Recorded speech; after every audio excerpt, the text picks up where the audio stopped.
Hello everyone and welcome back to RAIA Affairs. My name is Nicola and I'll be your host for this episode.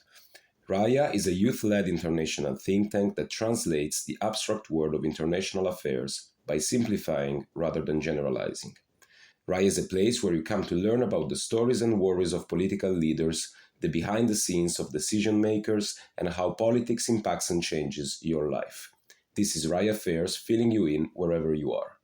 As always, we start with a disclaimer that expressed opinions in this episode are welcome, even though they are not a direct reflection of RAIA, as we specialize in unbiased writing. This episode is the sixth and last episode of our series as part of the IExRAIA Summer Research Program of 2025. RAIA has invited 12 IE university students to join our think tank and spend 9 weeks researching a figure from around the world to try to answer a simple question. Are they a climate leader?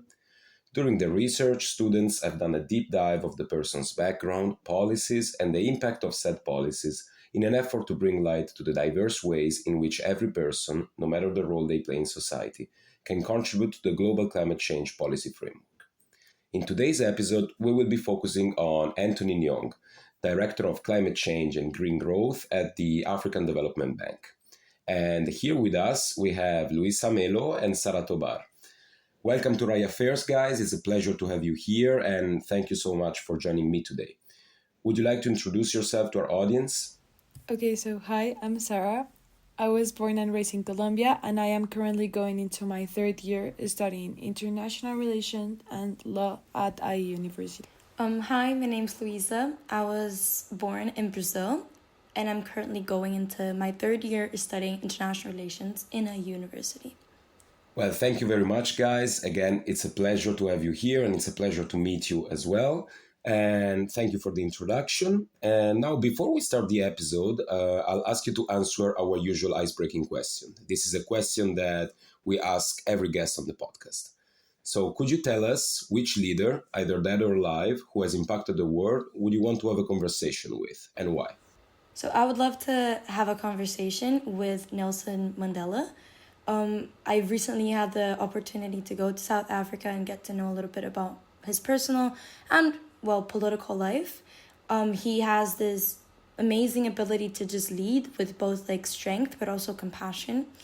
And he spent 27 years in prison, and it amazed me how he came out of that, still thinking about unity and forgiveness. And I think how he managed to turn just a personal pain into collective purpose is just really amazing. And I think we can really use the same spirits today with our struggles. I would love to have a conversation with Martin Luther King Jr. because I feel his vision, courage, and he had the ability to inspire change through nonviolence, which is something I find incredibly powerful. And I also wanted to ask how he stayed hopeful and driven in the face of so much resistance. I mean, how he managed to bring people together around is such a bold dream. That's great, guys. Very, very nice picks. I love them. Both of them centered on political and civil rights in two different countries, but really important figures, of course.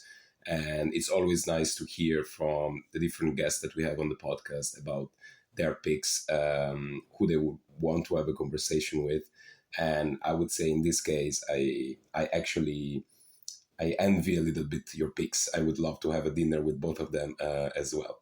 And thank you very much for the answers. And now I would say that we can start our conversation about your report on Anthony Nyong. And in the report, you describe him as a development-oriented climate leader. So I would like to ask you, what do you mean by this? And could you please briefly summarize his personal and professional history? And finally, in your view, what makes his approach to climate leadership unique? Okay, sure. So Nyong, he doesn't see climate change as just environmental issue. He also sees a development challenge. He was born in Nigeria in 1961. And he spent his decades, combining both academic research, field work, and as well policymaking. He earned a PhD in geographical science from McMaster University in Canada. He also worked on water security and environmental degradation in the Sahel. His turning point, which we will talk a little bit further, came when he became a lead author for the IPCC's fourth assessment report, which was in 2007. And this really highlighted Africa's vulnerability to climate change. Since 2018, he has been the Director of Climate Change and Green Growth at the African Development Bank, also known as AFDB. And he really pushes for climate strategies that create jobs, improve healthcare, and also just expand infrastructure. What is really, I think, interesting is his approach is very eclectic, holistic. He frames climate adaptation as both an opportunity for economic transformation and not just crisis management. So that's why we called him a development-oriented climate leader. Well, thank you very much, Luiza. And now I would like to dive into your report. And unlike the other reports of this series, because of Nyong's occupation at the African Development Bank, your report does not focus on a single country, but on the African continent as a whole. And you identify three main environmental challenges that the continent of Africa faces and that are important to Anthony Nyong's climate leaderships.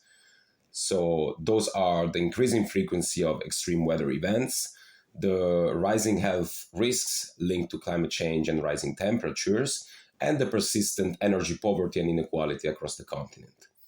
And regarding extreme weather events, which include droughts, floods, heat waves, and cyclones, you explain how Nyong sees them as a central climate and development concern. So could you help our listeners understand just how devastating these events have been and why Nyong sees them not just as natural disasters, but as manifestations of broader systemic issues? Okay, so the impact of extreme weather events across the continent of Africa are really staggering. We can start with droughts, just for some figures. So East Africa faced a very severe drought between 2020 and 2023, and it left millions of people without food, water, and also displaced like entire communities. And these droughts, they are an isolated instance. They're like part of a trend that's worsening, that threatens food security, livelihoods all across the continent. Heat waves also have broken records. So in Mali in 2024, for example, temperatures exceeded 48 degrees Celsius. And this caused a spike in health-related deaths and also brought agricultural work and outdoor labor to a halt. And this obviously damages the local economies and really affects development. When talking about floods, which is also an event that you mentioned, is also a major concern because in 2022 alone, floods affected 5.9 million people across 20 African countries. So it killed more than 1,000 and destroyed a lot of homes, infrastructure, and villages in general. Also, you can't forget like Cyclone Idai, which was in 2019, which became pretty heard of around the world. And it displaced over 1.5 million people. It wiped out roads, schools, and entire health facilities in Mozambique, Zimbabwe, as well as Malawi. So Nyong viewed these disasters differently from how they're very often portrayed. He doesn't see them as random or natural occurrences. He frames them as symptoms of like deeper systemic problems. So things like deforestation, urban expansion that's unregulated, fragile infrastructure, and also just persistent inequality. For him, like climate resistance is more than just emergency response, so responding to the crisis. It's also about looking deeper into this root causes and improving things like land and water management, building better drainage systems, and also just being better at urban planning. Also like promoting sustainable agriculture, and these are agriculture that can sustain climate shocks. He emphasizes how it's also, this is something very critical to his speech. He emphasizes how it's very important to empower and protect the most vulnerable, which are usually women, children, because these people suffer disproportionately during this crisis. In his view, preparing for these extreme weather events is also strengthening social and economic foundations, and this will allow the communities and, as a result, the country to not only survive but also to recover and eventually thrive again after the disasters that unfortunately occur. And another challenge that you explore in the report is rising temperatures. And you explain how temperatures across the African continent are increasing at a rate faster than the global average, posing a wide range of threats to public health, labor productivity, food systems, and ecosystems. What are some of the effects of rising temperatures on human health in Africa, and how does Nyong connect this health dimension to broader development goals? In particular, why does he see a climate-resilient healthcare infrastructure as such a critical part of climate adaptation? Okay, so rising temperatures in Africa are having serious multi-layer effects on public health, livelihoods, and of course development. So the continent is warming at a rate faster than the global average, and this is amplifying both direct and indirect health threats. On the direct side, extreme heat waves are leading to heat exhaustion, dehydration, and cardiovascular strain, and particularly from outdoor workers, agriculture and construction sectors, let's say, that employ millions of people. So these conditions reduce productivity, of course, they increase medical emergencies, and as a result, an undermined number of people dying from heat events and directly impact economy stability. But I feel the most insidious impacts come from climate-sensitive diseases.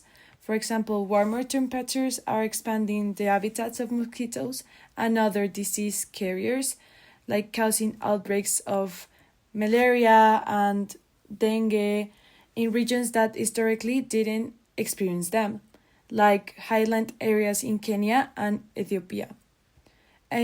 Rising temperatures and erratic rainfall patterns also increase waterborne disease such as cholera, particularly in flood-prone urban slums with poor sanitation infrastructure. And we feel Nyong connects these directly to broader development goals. So he argues that without strong climate resilience healthcare systems, this health crisis will reverse decades of development progress, of course. For example, when a child falls sick due to malnutrition or climate-induced disease, they miss school. And when adults are unable to work due to heat stress or illness, entire families lose that income. So Nyong calls this a climate health syndemic, where climate shocks and social inequalities combine to magnify the overall burden of disease and poverty. And this is why Nyong pushes for climate-proof hospitals, mobile health clinics, and better water and sanitation infrastructure, and early warning systems for disease outbreaks. In his view, strengthening healthcare in the face of climate change is not just about saving lives, but is also about protecting the foundation of economic growth and social stability across Africa. Well, it seems like both of these environmental challenges have not only effects, as you perfectly explained, on the environment itself, but definitely has some consequences also on social stability, economic growth, and in general development in a lot of African countries. And this is exactly why Anthony Nyong's approach is, as we said before, really important, because it links the idea of climate action with development goals and social stability, social equality, and economic growth. And now the last environmental challenge that I would like to discuss with you is energy poverty and inequality, meaning the lack of access to affordable, reliable, and modern energy services. You argue that Nyong sees energy poverty not just as a development issue, but also as a fundamental equity concern that drives inequality, limits economic opportunity, and slows progress on climate goals. Why is access to affordable and reliable energy so closely linked to inequality and vulnerability? Okay, so energy poverty remains one of the biggest structural barriers to development in Africa, and Nyong sees it as a fundamental equity issue. More than 600 million people still live without access to electricity, and over 900 million rely on polluting fuels like firewood and charcoal for cooking. And this obviously has a devastating ripple effects. So a school can function after dark, hospitals can't refrigerate vaccines or run life-saving equipment, and business face constant disruptions from blackouts or the high cost of diesel generators. Without reliable energy, people are locked out of modern education, digital tools, and economic innovation. This is also a gendered issue because women and girls spend hours collecting firewood, are exposed to harmful indoor air pollution, and often missed out on schooling or paid work. This deepens cycles of poverty and inequality, of course, and Nyong argued that solving energy poverty is essential for achieving climate goals. I mean, Africa contributes only about 3% of the global emissions, yet its lack of clean energy access forces communities to rely on inefficient and polluting fuels. And by investing in renewable energy such as solar mini-grids, wind power, and off-grid solutions, Africa can leapfrog to a cleaner energy future while boosting development. He also calls for a just energy transition because many African governments lack of the capital for large-scale energy infrastructure, of course, and private investors are often wary of rural markets. So Nyong's vision involves blending public and private finance, supporting community-owned energy projects, and creating green jobs for young people. In his words, energy access is the foundation for upward mobility. It enables healthcare, education, entrepreneurship, and resilience to climate shocks. Great, thank you very much, Sara. And now I would like to move to the next topic because in your report you identify, and Luiza, I think, already mentioned it before, you identified the 2007 IPCC Fourth Assessment Report as Nyong's defining moment, particularly his role as the lead author for the Africa chapter. So I would like to ask you, what was it about his contribution that was so significant? And how did this experience change the way African climate vulnerability was understood? So, Nyong was the lead author for the Africa chapter, and this was groundbreaking because it put Africans' vulnerability on the global map. Just for context, the 2007 IPCC, which was the fourth assessment report, at the time was the most comprehensive report that we had on climate effects and climate change. And so it was a really, really important document in the global community. This report showed how droughts, water scarcity, agriculture decline were intensifying due to climate change. And most importantly, it reframed Africa not as just a passive victim, but also as a place that needs tailored, community-driven adaptation. What was also really nice about Nyong's contribution was his advocacy, for example, for integrating indigenous knowledge, like traditional water harvesting or drought prediction. And again, he's putting Africa not as just a victim, but also as a player in this fight against climate change, and one that has a lot to offer. This report also went to win the Nobel Peace Prize that year with Al Gore. And this amplified his profile, Anthony Nyong, and also opened doors for him, leading to major initiatives at AFDB. Well, this really feels like a defining moment in his career, especially because I think but you correct me if I'm wrong, but I think he got his position at the African Development Bank right after.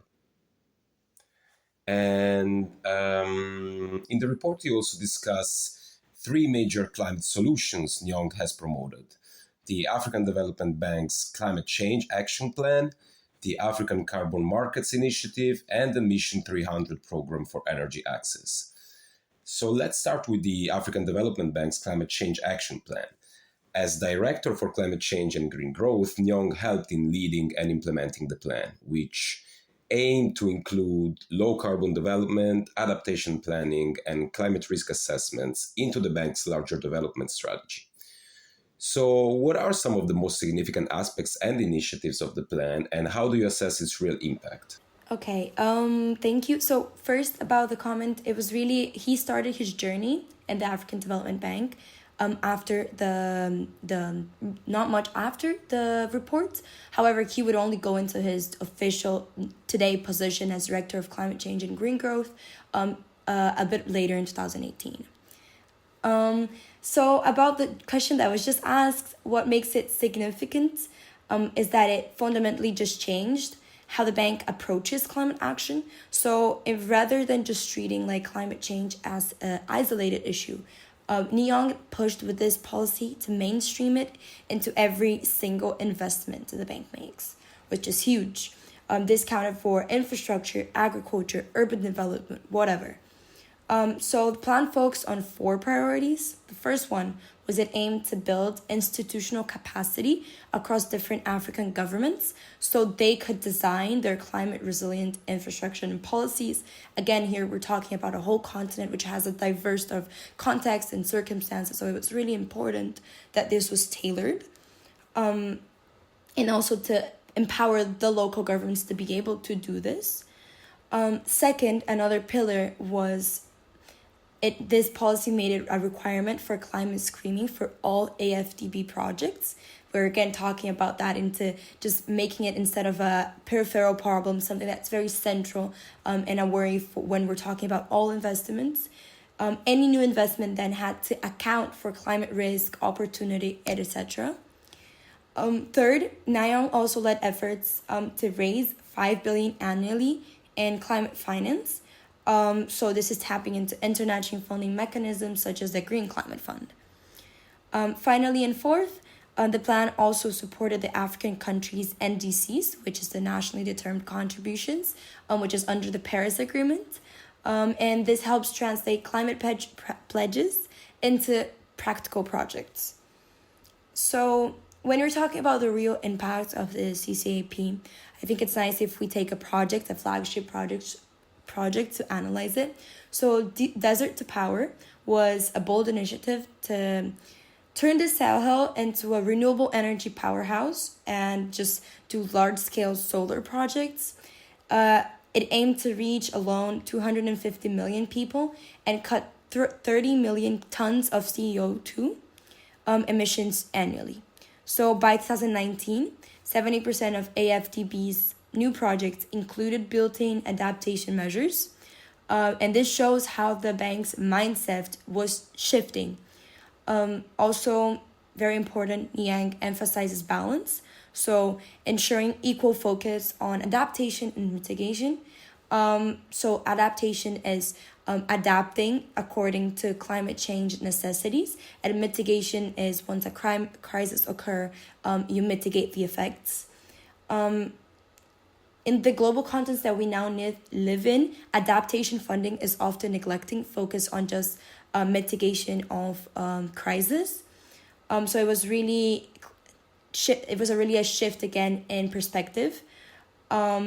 FDB became one of the very few institutions to achieve parity between adaptation and mitigation. So it dedicates nearly 60% of its climate finance to adaptation by 2023. And this just shows Nyong's commitment not only to reduce the emissions, which is really important, but also to make the communities in Africa more resilient and, let's just say, future-proof. Well, thank you, Luiza. And now I would like to move to the second policy that you analyze in the report, which is the African Carbon Markets Initiative. Officially launched at the COP27 in 2022, this initiative had the ambitious objective of expanding Africa's involvement in voluntary carbon markets. And this is kind of a difficult topic, at least it was for me when I first approached it. So I would like to ask you if you could just explain to our audience what this initiative consists of, what voluntary carbon markets are, what is the vision behind it, and what are some of its early results. So before we dive in to the policy itself, I think it's nice if we give a little bit of context on what carbon markets are, which is basically a system that will allow for organizations and people and companies to buy and sell carbon credits. And this is to represent the reduction or removal even of greenhouse gas emissions. So they put a price on a carbon, and people that don't use this carbon can sell to other companies that are using too much carbon, basically. And this way we offset emissions. So this is something that's been happening already in place all around the world, and Africa has been historically left out of this market. So this policy aims to make a more inclusive space for these African countries within voluntary carbon markets. And it's really important because Africa has really vast natural resources, like the forest is in the Congo Basin, and this could generate huge amount of carbon credits. And here we're really connecting development to climate change adaptation and mitigation, because this could also provide African economies and organizations with vast amounts of money. So the ASMI's goals is to produce 300 million high-quality carbon credits every year by 2030. And this will generate $6 billion in revenue and create 30 million jobs. So it has a very big impact in the development of the continent. But Nyong's perspective and vision for this goes way beyond just these numbers. He wants to ensure that these markets, these carbon markets, actually benefit the African communities. So it can support projects like regenerative farming in Kenya, mangrove restoration in Mozambique, and fire management in Zambia.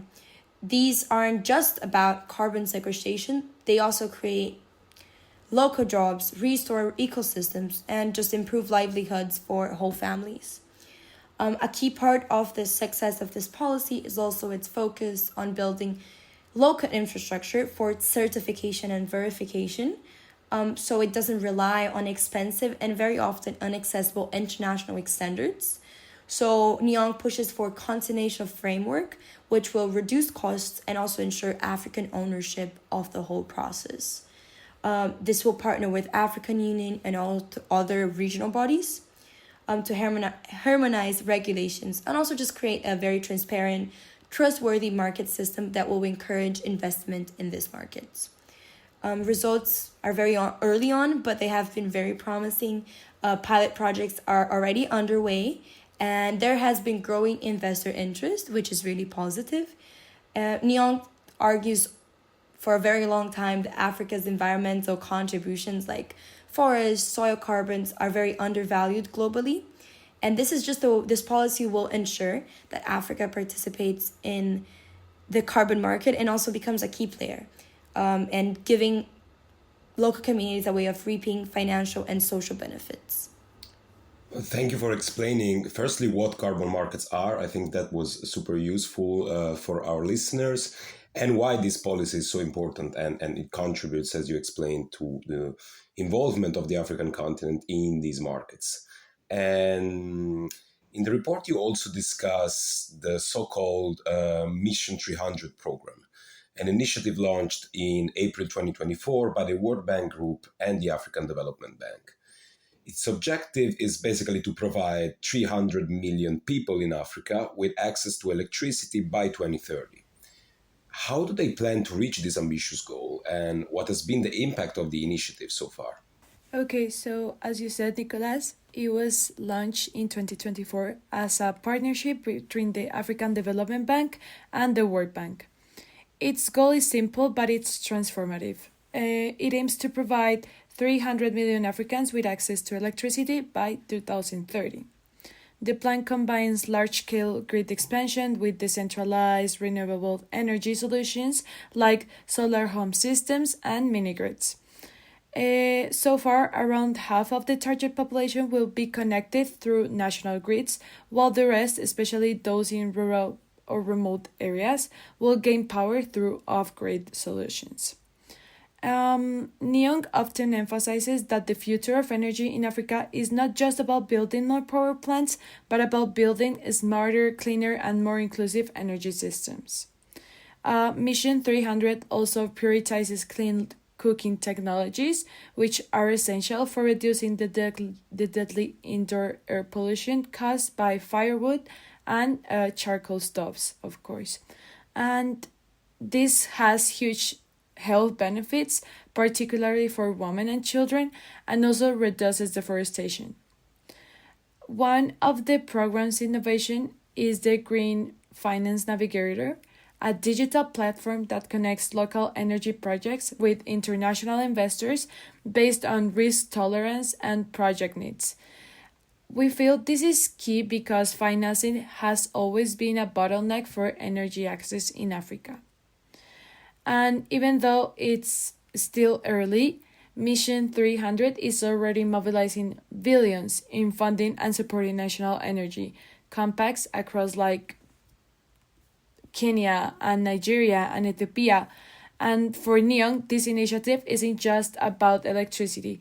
It's about unlocking opportunities for people, for example, giving better health, better education, and the ability for small business and startups to thrive. So it's energy as a foundation for development, climate resilience, and long-term prosperity has guided like through the path of this policy, which is Mission 300. Well, this really seems like an important policy as well, but I think the three of them, it was really interesting to analyze them since they have like different goals, but still together they form part of this larger strategy by the African Development Bank and how Nyong led this process. It's really interesting to look at how all these different climate policies are integrated into a unique framework at the African Development Bank. And we almost made it to the end of the episode. I just have one question left. And this is a question that I always ask to the guests in this series. So they researched, as you did, for 9 weeks, I think, a singular climate leader, in this case, Anthony Nyong. And after 9 weeks of researching this person, I always want to know if, in your own words, do you believe he is truly a climate leader?